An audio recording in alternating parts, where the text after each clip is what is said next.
Junior college, IIT, JEE, NEET academy, seat guarantee programme. ఎవరు sir మీరు అసలు?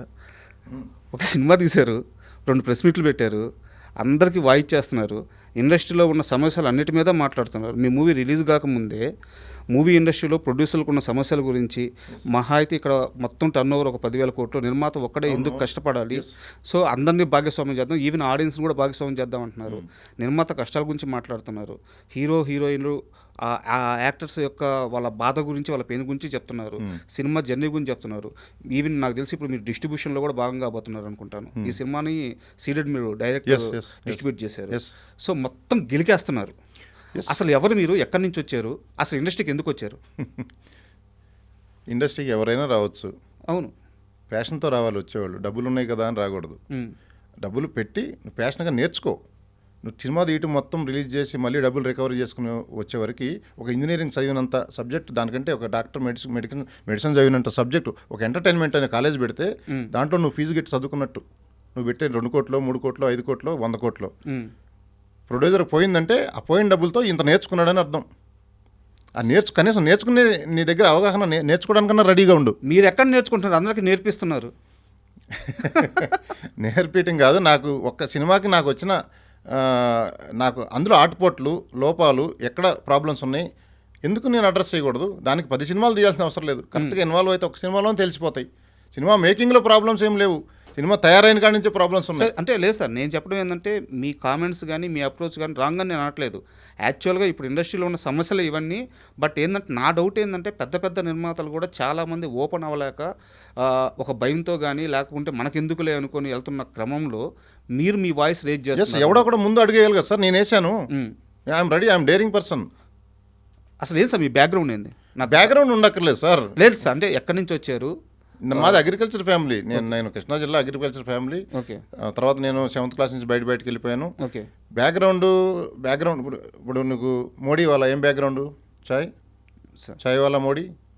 అట్లా ప్రతి ఒక్కరికి బ్యాక్గ్రౌండ్ ఉండక్కర్లా, ఎక్కడికో వెళ్ళిపోతుంటారు. కామన్ సెన్స్తో కాదు, బ్యాక్గ్రౌండ్ ఉన్న వాళ్ళు అందరూ మాట్లాడతారా? ఎందుకు అబద్ధాలు చెప్తున్నారు? దేనికి సార్? మీ బ్యాక్గ్రౌండ్ నేను కనుక్కున్నాను, చెప్పండి. ఇప్పుడు సెంట్రల్లో ఉన్న ఎంపీలు కానీ మినిస్టర్స్ కానీ వాళ్ళలో చాలామంది మీతో డైరెక్ట్ ఒక్క ఫోన్ కాల్తో మీరు అప్రోచ్ అవ్వగలరు. మీకు real estate business, so background లేదంటారు ఏంది? ఇది చాలా పెద్ద తలకాయ. ఇది నేను పుట్టుకతో బ్యాక్గ్రౌండ్ లేదు నాకు. ఓకే, నేను కాలక్రమేణా నేను ఎదుగుతుంటే నేను పర్సనల్గా ఇంటరాక్ట్ అయినప్పుడు మనుషులు నచ్చితే వదలరు, అట్లా నన్ను వదలరు ఎవరు. ఇప్పుడు ట్రాన్స్పరెన్సీ ఉండి ఒక లవ్ అండ్ ఎఫెక్షన్ ఉండే మనిషిని ఎవరు వదలరు సార్. అంటే ఆ నేచర్కి ఇష్టపడతారు. ఫస్ట్ నా నేచర్కి ఇష్టపడతారు అందరూ, తర్వాత ఇంకా మిగతాది. సో అట్లా నాకు బేస్ బిల్డ్ అయింది అంతే. సో నన్ను ఒకసారి పరిచయం అయితే మీరు కూడా నన్ను మర్చిపోరు, ఇంకా విల్ బికమ్ ఫ్రెండ్. సో నేను నిన్న రాత్రి నుంచే మర్చిపోలేకపోతున్నాను. సో మంచి విషయాలు చెప్పడానికి బ్యాక్గ్రౌండ్ అక్కర్లా, నీకు అవగాహన ఉండి దాన్ని సరిగ్గా నువ్వు అడ్రస్ చేయగలిగితే చాలు. నేను చేయడానికి రెడీగా ఉన్నాను.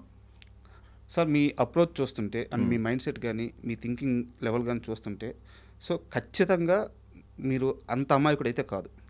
₹1 డబ్బులు మీరు పెడుతున్నారంటే ఖచ్చితంగా ఆ రూపాయి తెచ్చుకునే మనిషి. ఇక్కడ నా డౌట్ ఏంటంటే సినిమా ఇండస్ట్రీలోకి రాకముందు నాకు తెలిసి మీ లైఫ్ చాలా ప్రశాంతంగా ఉంది, వెల్ సెటిల్డ్. బట్ ఇక్కడ ఇండస్ట్రీలో సక్సెస్ రేట్ ఎంతో మీకు తెలుసు, 2 నుంచి 4% industry success rate.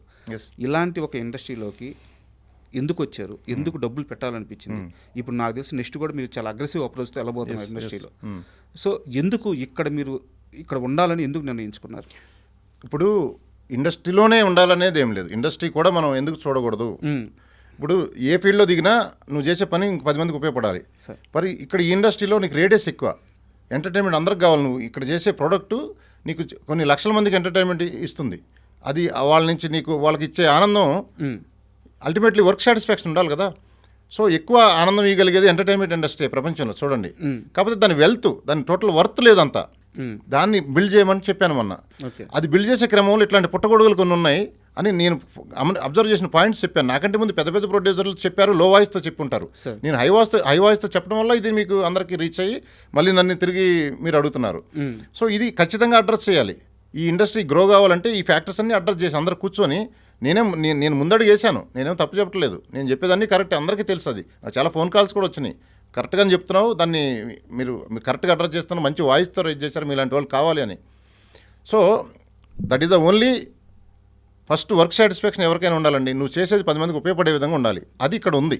Okay. Entertainment ఇస్తున్నావు. అదే ఎంటర్టైన్మెంట్ ప్రజలు కూడా నువ్వు సినిమా తీస్తున్నప్పుడు ₹1,00,00,000 పెట్టి నువ్వు 100-150 పెట్టి సినిమా చూస్తానికి కెపాసిటీ లేదు అనొద్దు. మీరు మరీ ఇంకా వెనకబడిన కంట్రీ ఇండియా చాలా అడ్వాన్స్డ్ వెళ్ళిపోయింది.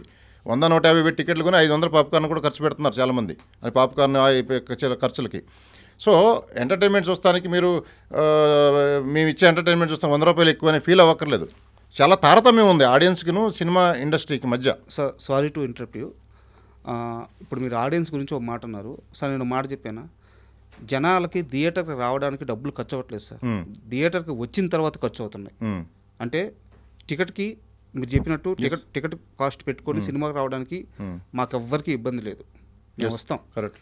ఒక్కసారి సినిమాకి టికెట్ కొనుక్కొని సినిమాకి వచ్చిన తర్వాత అక్కడ పాప్కార్న్ రేట్ ఎంత సార్? 400. కూల్ డ్రింక్ రేట్ ఎంత సార్? 200.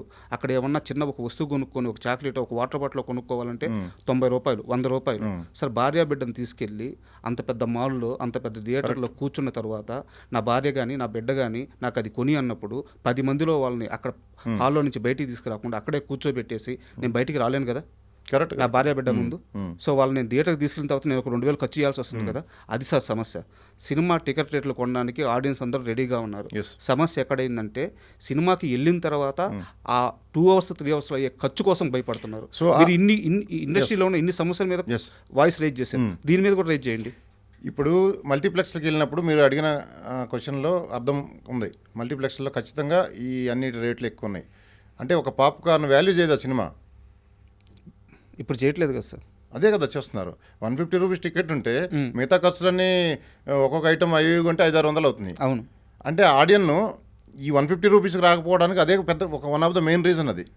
దాన్ని కూడా కరెక్ట్గా అడ్రస్ చేయాలి. గవర్నమెంట్తో మాట్లాడి ఈ ఇండస్ట్రీ గ్రో అవ్వాలంటే మేబీ దాని రేట్లు తగ్గించడమో లేకపోతే అక్కడ పాప్కార్న్ పెట్టే వాళ్ళకి గవర్నమెంట్ నుంచి సబ్సిడీ కొంత ఇవ్వడమో ఏదో ఒకటి ఒక ఫార్మాట్ ఆలోచిస్తే వస్తుంది ఆన్సర్ దానికి. అంటే నేను ఆ క్వశ్చన్ అడగడానికి కారణం ఇదే సార్. ఎందుకంటే మీరు అన్నిటి మీద క్వశ్చన్ రేజ్ చేస్తున్నప్పుడు కరెక్ట్ అది సింగిల్ స్క్రీన్స్లో ఎలా ఉన్నాయనేది నాకు తెలియదు రేట్లు. బట్ మల్టీప్లెక్స్లో అయితే ఈ ప్రాబ్లం ఉంది.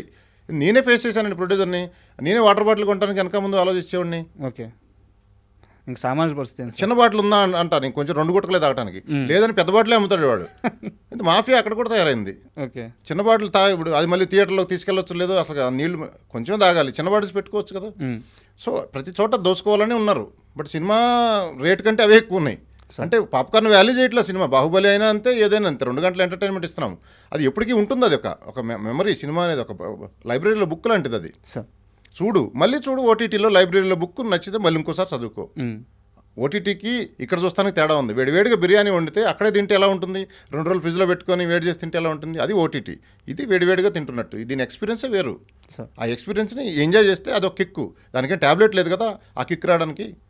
ఎంటర్టైన్మెంట్ చేసి నవ్వుకోవడానికి ట్యాబ్లెట్లు ఏం లేవు కదా. ఏం కనిపెట్టలేదు కదా. 100 కోట్ల మెడికల్ కంపెనీలు ఉన్నాయి. సో ఇటువంటి ఎంటర్టైన్మెంట్ ట్యాబ్లెట్ ఇచ్చేదే ఈ సినిమా ఇండస్ట్రీ, ఈ సినిమా అనేది.